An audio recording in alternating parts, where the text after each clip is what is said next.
Petri Wine brings you Basil Rathbone and Nigel Bruce in the new Adventures of Sherlock Holmes.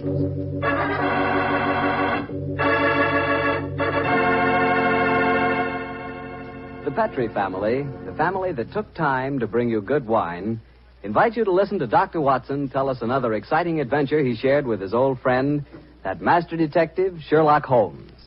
And I want to ask you something. You know, every now and then I've told you about the good old American custom of serving a glass of sherry before dinner, particularly Petri California sherry. And I wonder if you've tried that Petri sherry. Really, a glass of Petri sherry is the best beginning a good meal ever had. Petri sherry is clear, fragrant, and truly delicious. It's a wonderful wine whose flavor is the essence of luscious, sun-ripened grapes. And Petri makes two kinds of sherry wine, a regular sherry and Petri Pale Dry. If you don't know which you prefer, try them both. Don't buy one, buy two. But remember, always buy Petri, because Petri wine is always good wine.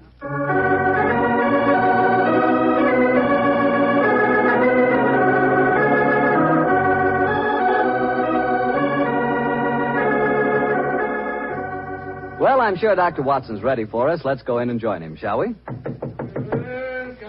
in. Good evening, Mr. Bartell. Good evening, Doctor. Quiet, Willie. Quiet, Monty. Lie down. The dogs seem very pleased with themselves tonight. Did they have a good day? Yes, the three of us did, my boy. Go on. Run off out in the patio. I took a 7-iron and some old golf balls on the beach this afternoon. I improved my game, I think, and the dogs had a great time chasing the golf balls. On the way home, the little rascals had a furious battle with an elderly pelican, so their day was complete. I'll have to join you on one of your afternoon strolls, Doctor. You and the dog seem to have so much fun. Oh, I'll be glad of your company, Mr. Bartell. Well, draw up your usual chair, and I'll get on with tonight's Sherlock Holmes adventure. From the hint you gave us last week, I guess a Frenchman played a prominent part in the story? Yes, indeed he did, Mr. Bartell. His name was Francois Lavillard, and he was a detective of some note in his own country. The time my story begins, it was in 1889, to be exact. Lavillard had come over to London to discuss with Holmes the difficulties of translating some of his monographs into the French language. At this particular time, I was in the early days of my marriage, Mr. Bartell, and this fact, combined with a busy practice, meant that I saw very little of my old friend. He must have missed you, Doctor. Oh, indeed, yes. Well, of course, he'd never admit the fact, but to get on with my story. One cloudless June afternoon, I found myself in the neighborhood of Baker Street, and I couldn't resist paying a visit to Holmes. Mrs. Hudson was out, but having retained my old latchkey, I let myself in and mounted the familiar stairs. It gave me a strange feeling as I raised my hand to knock on what once had been my own living room door. Come in. Oh, hello, Holmes. Monsieur Holmes. Oh, I beg your pardon. I didn't know you... Watson, my dear fellow. How very nice to see you again. It's great to see you, Holmes. I'm sorry I interrupted you. No. I didn't know that you had company. Not at all, my dear fellow. We're delighted, aren't we, Lavillard? Watson, this is Monsieur Lavillard. How do you do, sir? How do you do? Enchanté, monsieur. I have often wished to meet the so charming Dr. Watson. Holmes has told me a great deal about you. Oh, it's very nice of you, sir. That it suits you, Watson. You look splendid, old fellow. Gained a little weight, haven't you? Oh, yes, a few pounds, I believe. Come, sir, sit down, won't you? You sure that I'm not interrupting you in some important discussion? Oh, no. No, mon cher docteur. We were having a good-natured argument on the relative abilities of the French criminal compared to the English. Oh, interesting. You must lend me your support, Watson. Monsieur Lavillard is convinced that the English criminal is a very dull dog indeed. Well, we've met some far from dull ones in our time. I assure you, Monsieur Lavillard. The exceptions rather than the rule, I fear, mon cher docteur. You're stubborn, aren't you, Lavillard? Believe me, my dear friend, that I will yield to no one in my admiration of your knowledge and skill. That is why I wish I could persuade you to practice in Paris. There you would find opponents really worthy of your steel. What can happen to interest you in this land of gray fogs, boiled potatoes, and pots of tea? Gracious me for myself, sir, you're not very flattering. Oh, don't be so insular, Watson. Oh, I meant no offense, my friend. Well, you say that the English criminal is dull. Well, perhaps if you were to read a published story of mine called A Study in Scarlet, you'd think differently. It tells of a very exciting adventure that Holmes and I had. I have read it, my friend. Oh, you have? An extremely gripping story, but surely you will admit that the crime was essentially of American origin. He's right, Watson. He's perfectly right, dear me. What can I do to vindicate the dishonor of the London criminal? Let me see. Oh, yes, of course. A copy of today's Times. That's fine. I shall introduce you to a section known as the agony column. Where is it now? Oh, yes, here we are. This should convince you of the color and variety of English life. The agony column? Mm-hmm. It sounds most painful. What is it, pray? A personal column is liable to contain anything from a lover's frantic appeal to his ladylove to a ransom note. In my profession, I've frequently found it an invaluable medium for contacting the underworld. Yes, now, here we are. Here's something. Dear me. Oh, dear, no. Today's column seems rather uninspired, I'm afraid. May I examine it? Of course, here you are. Merci. If the lady who helped my little boy across the road at the corner of Treadwell Street and High Auburn last Wednesday at 4 will get in touch with Box 845, she will learn of something to her advantage. We can be more colorful than that in Paris, my friend. Yes, I think we can do better than that, too. Yeah, look at this, will you? The printer must have been half asleep when he set up the type for this advertisement. Will any gentleman interested in discussing cryptography and cipher writing please communicate with Box XQL 696, The Time? Oh, I fail to find this message any more stirring than the preceding one. You notice the execrable printing, don't you? Indeed I do. It is all mixed up. The first word, will, starts with a capital W and a capital I. The second word, any, starts with a small a, and then has a capital N and Y. It is a shocking example of typography. And when it occurs in a paper noted for its excellence in typesetting, one realizes that this is no mistake. What do you mean, huh? This is undoubtedly a code message. Come now, my friend. I defy even you to make a mystery out of a printer's negligence. I accept your challenge, my dear Levian.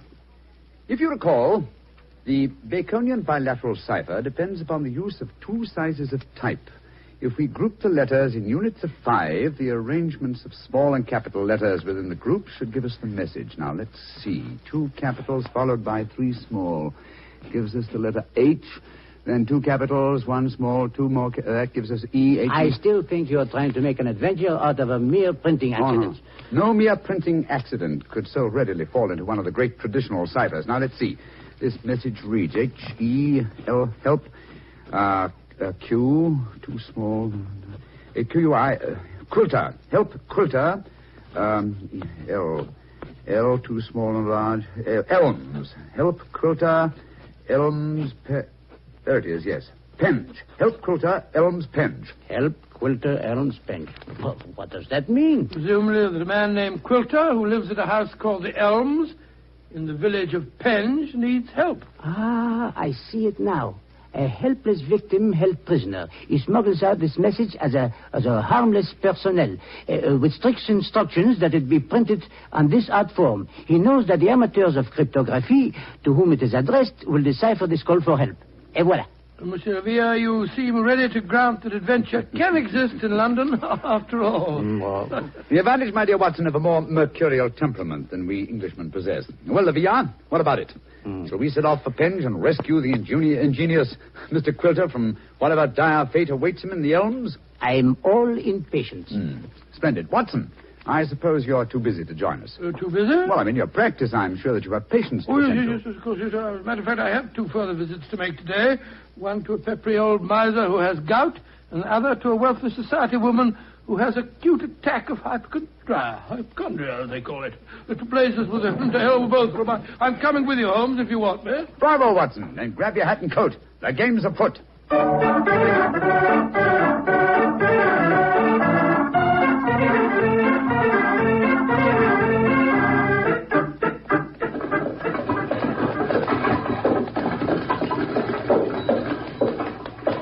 Here you are, gents. The Helms Penge. Nice afternoon for a drive, wasn't it? Afraid it'll cost you 15 bob, though. There's a sovereign for you. You can keep the change. Blimey, thank you, Governor. Top of the evening to you, gents.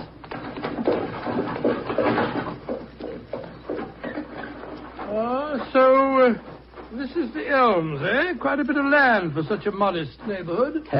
To call it the Elms seems remarkably inappropriate. I cannot see an elm tree in sight. So you see, Olivia, the English have more imagination than you give them credit for. Are you just going to walk up to the front door and knock, Holmes? Why not? The direct approach is often the most satisfactory. Oh, you disappoint me. I had hoped that perhaps you would adopt one of the disguises in which you are so adept, I am told. Well, since it's unlikely that these people know me by sight, that's hardly necessary, is it? However, I trust that this little problem may reward you with some colorful highlights before we're through. Oh. Great Scott. Revolver shots. They came from the house. We are too late. Monsieur Quilter has been murdered. No, I think not. You will observe that the next-door neighbor to the Elms was mowing his front lawn as we drove up. He is still engaged in the same occupation. Obviously, revolver shots attract little attention in this vicinity. Mon Dieu, you mean that violence and sudden death are so common that they do not attract even the passing interest? No, Villa. Even the British are not as phlegmatic as that. Then what is the answer to those shots, Holmes? Some member of this household is addicted to pistol practice. The fact that a shooting target is nailed to the back of that fence over there would further support the theory. Well, that's rather ominous, in my opinion. Well, here we are at the front door. Let's keep our wits about us anyway. Are you carrying a revolver, Dr. Watson? No, and a stethoscope, I'm afraid. I was prepared for sickness when I left the house today, and not for crime. I, too, am unarmed. How about you, Monsieur Holmes? Only a magnifying glass, I'm afraid. Hardly a very lethal weapon. Yes? My friends and I were calling on Mr. Quilter. Oh? Who are you? My name is Sherlock Holmes, and these are my friends, Dr. Watson and Monsieur Leviat. How do you do, madam? How do you do? Is Mr. Quilter expecting I don't know. We read his advertisement in the agony column of the Times today and came down here at once. Are you a relation of his? I'm his niece. Oh. My name is Doris Faversham. Come in, won't you? Miss Faversham, I suppose it is. Yes, Doctor. It's Miss Faversham. We heard 3 revolver shots as we were walking up the driveway. They gave us quite a start. Yes, mademoiselle. We were afraid that we might have arrived at the time of tragedy. Yes, indeed. Tragedy? Oh, my hobby is revolver shooting. I was doing some target practice in the back garden as you arrived. Revolver shooting, Miss Faversham. How very interesting. I flatter myself that I'm something of a marksman myself. Oh, really? Mm-hmm. Well, perhaps we can have a match. Won't you sit down? Your challenge intrigues me, Miss Faversham, but before I accept it, I should like to see Mr. Quilter. Well, Uncle George is paralyzed, you know. Oh, well, Spends all his time in a wheelchair. I'm not at all sure he'll see you. Well, at least you can ask him, can't you, Miss Faversham? It is his custom at this time of the day to take a little nap. Perhaps tomorrow... Doris! He's still awake. Who's here? Yes, Uncle. Some men have come to see you, Uncle. Well, bring him in. Follow me, gentlemen.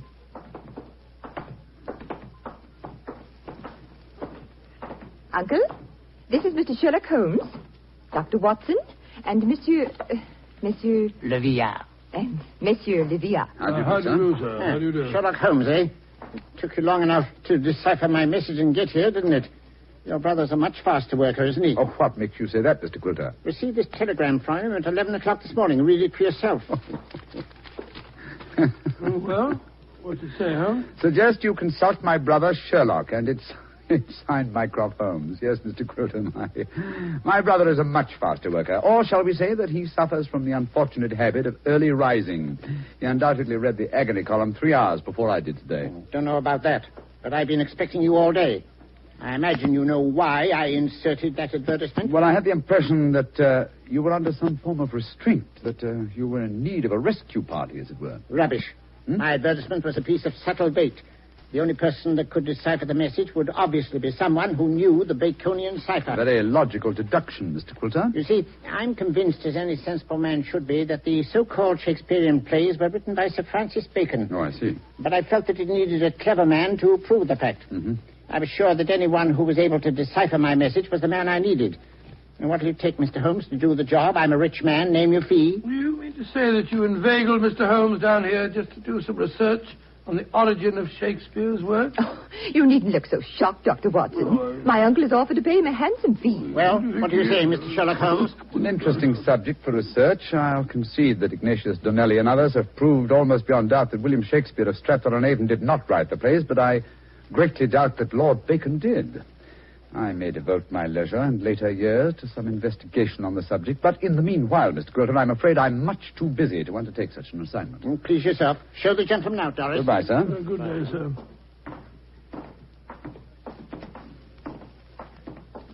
too bad you had this long drive down here for nothing, Yes, gentlemen. I'm afraid I quite agree on it. It would seem to me that your uncle has a distinct talent for practical joking, mademoiselle. Uncle? Oh, Uncle never made a joke in his life. Mr. Holmes, now that you're here, perhaps you'd like to indulge in a little shooting match. Thank you, Miss Faversham, but as I told your uncle, I'm a busy man. Good evening to you. Goodbye, gentlemen. Goodbye. Holmes, old fellow, you're losing your touch. You'd never have made a blunder like this if I'd still been with you. It is comforting for an aspiring detective like myself to know that the great Sherlock Holmes is fallible. Yes, indeed. Then am I to assume that I must continue the case alone? What do you mean, continue the case? There isn't one. Quilter's in no danger. He's in desperate danger. What? I'm only afraid I may be too late to save him. But we have just spoken to the man. Oh, no. Did neither of you notice the traces of fresh loam on the boots of that supposedly paralyzed man? Gentlemen, I fear the agony column has led us to murder.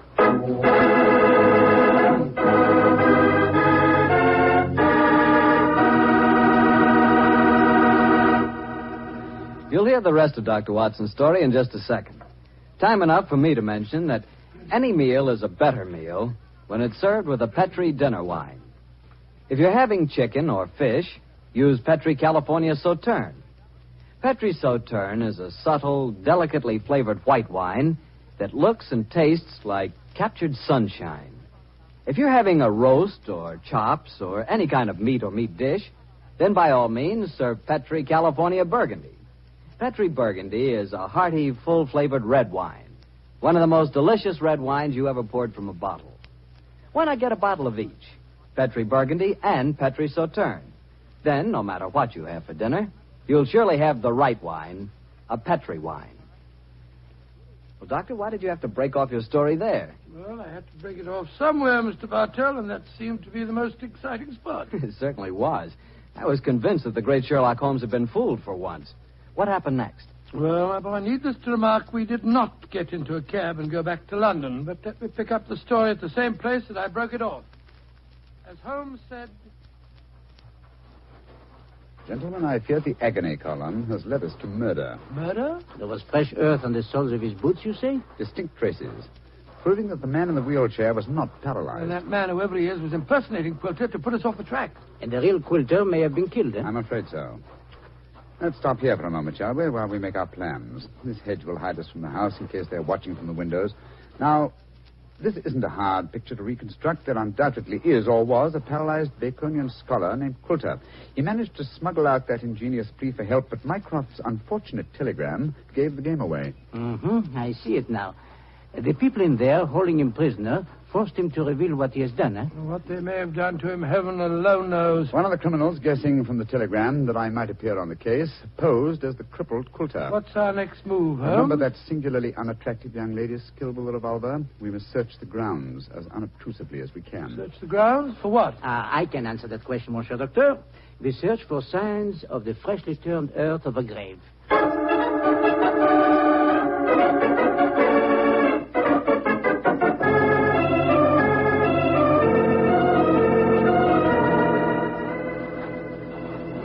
We didn't find any traces of the poor devil's corpse, thank heaven. No. A great disappointment. Dear me, you're very bloodthirsty, Livia. Hello. Look at the old fellow trimming the hedge over there. Must be the gardener. Let's have a chat with him, shall we? May be able to give us some information. Good evening to you. Evening to you, gentlemen. Really? You work for Mr. Quilter? That I do, sir. That I do. Ah, very fine work, too. I've seldom seen a better-kept garden. I thank you, sir. I do pride myself in my work. I wonder if you can help me. Be glad to if I can, sir. Did you see a telegraph boy deliver a message here this morning? That I did, sir. The boy came here about 10 o'clock this morning. I was a clipping the front edge at the time. And you've been working here ever since? Yes, sir. Brought my lunch with me today and ate it in the garden. Has anyone entered or left the house since that telegram was delivered? No, sir. No one except yourself. I see. I suppose you occasionally run errands for Mr. Quilter? Not much these days, sir. The poor old gentleman keeps his chair in the house pretty much all the time, sir. I did run a message for him yesterday, though. Oh, you did? Hmm? Where to? Well, sir, I was pruning the rose bushes under his study windows when the window opens and his hand comes out with a message. He told me to take it to the village office of the Times and to tell him to print it just the way it was. He looked kind of worried when he gave me the message, and he He whispered to me, just as if he was afraid in his own house. I'm much obliged to you. Here's 5 shillings for your trouble. Oh, thank you, sir. Much obliged to you, I'm sure. Good evening. Good evening to you, gentlemen. Oh, so that's how the message was smuggled out. And no one has come to the house or left it since that telegram was delivered. Therefore, Coulter or his body must still be inside that house. We are going to search the house? Yes, we are. But we're not armed, and they certainly are. They probably won't even let us in. Yes, they will. We have an infallible key to entry, a woman's vanity. Come on.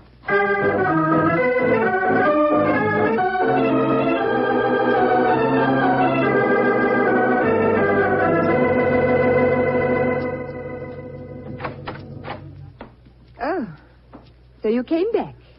I thought you wouldn't be able to resist my challenge to a pistol match, Mr. Holmes. Exactly, Miss Faversham. We had difficulty in finding a cab and decided to take a train back to London.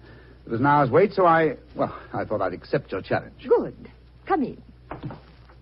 We'll go into the back garden. Thank you. Don't talk loudly. I think Uncle's asleep in the next room. Don't bring anybody in here, Doris. I want to see. All right, Uncle. This way, gentlemen. If your uncle wants to sleep, seems a funny sort of alibi. Oh, well, he's used to that, Doctor.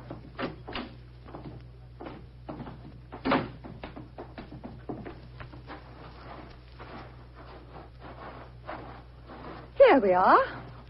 This is the 50-yard range, Mr. Holmes. 3 shots. Best aggregate score wins. How much do you want to bet? You name the stake. Name the stakes, Miss Faversham. A sovereign? Certainly. You take the first 3 shots? Very well. I must just check that it's loaded. Yes, 6 bullets. All right, here I go.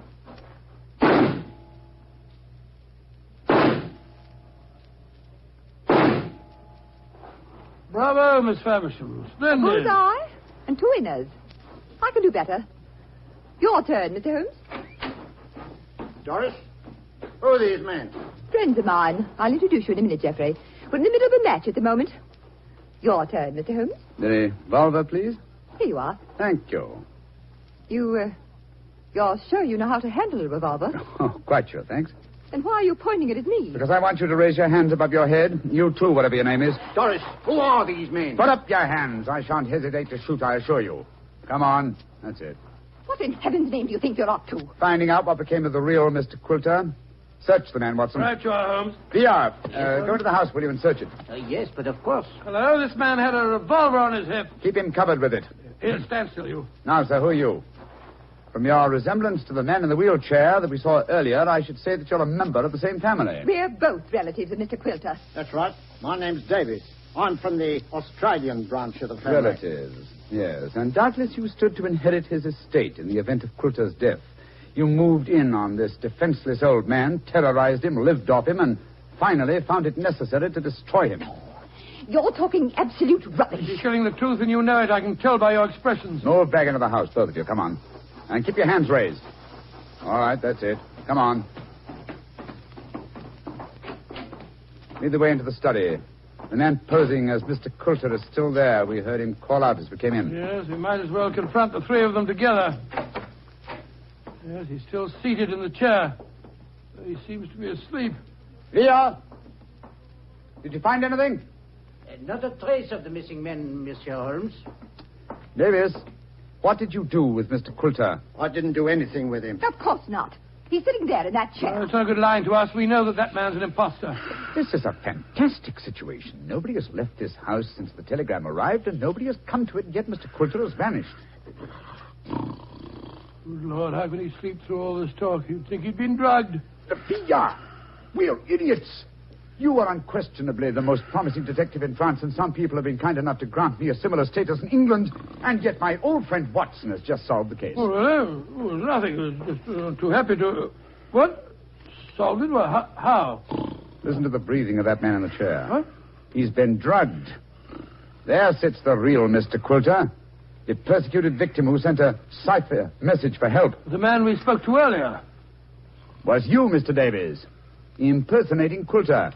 After you'd received us, you took off your disguise, adopted an Australian accent, and then hid your drug victim by placing him in his own wheelchair, knowing that would be the last place we'd look for him. And they would have kept him here until we had gone and then murdered him. What a devilish plot. Well, What have you got to say for yourselves? It was Geoffrey's idea, not mine. I didn't have anything to do with it. That's a dirty lie. You were in this as much as I am. Oh, this is splendid. Simply splendid. Please continue the argument. It'll make interesting evidence in court. You can't take us into court. Of course you can't. What's the charge? Quilter's still alive, isn't he? When Mr. Quilter revives under Dr. Watson's ministrations, you will be charged, I have no doubt, with attempted murder, abduction, sequestration, duress, and probably several other counts. Monsieur Villard, if you will find us a cab, we'll take these miscreants to Scotland Yard. Our work is done.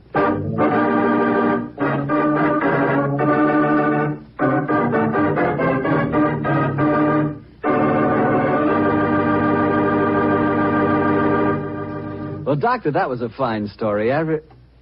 What are you fidgeting for? Fidgeting me? Well, I'm expecting a guest. I thought I heard him just now, the front door. A guest? Now, you're being as mysterious as Mr. Holmes. Oh, not quite. You see, come in.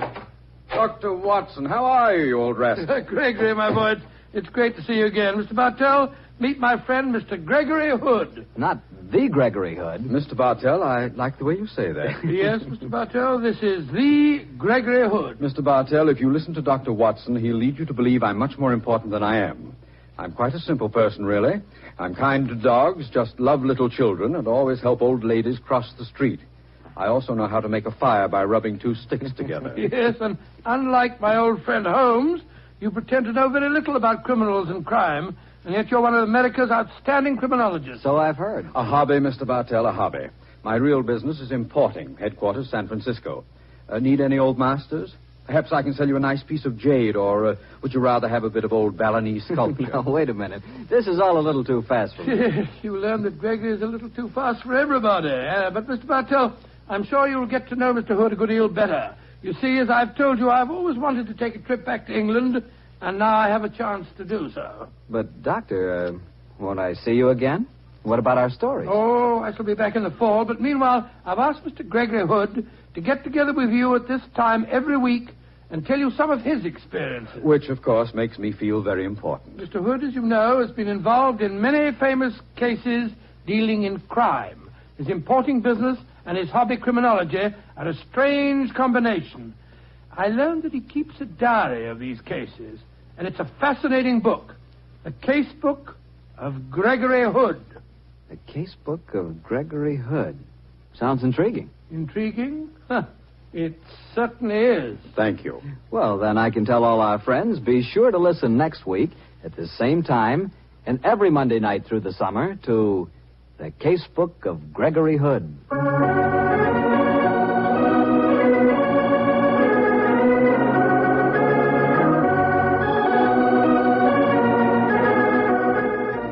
Tonight's Sherlock Holmes adventure was written by Dennis Green and Anthony Boucher and was suggested by an incident in Sir Arthur Conan Doyle's story, The Sign of Four. Music is by Dean Fossler. Mr. Rathbone appears through the courtesy of Metro-Goldwyn-Mayer, and Mr. Bruce through the courtesy of Universal Pictures, where they are now starring in the Sherlock Holmes series.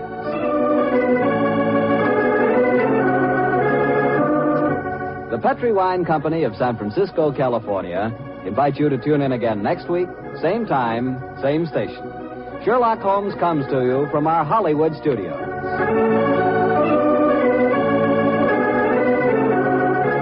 This is Harry Bartell saying goodnight for the Petri family. This is the Mutual Broadcasting System.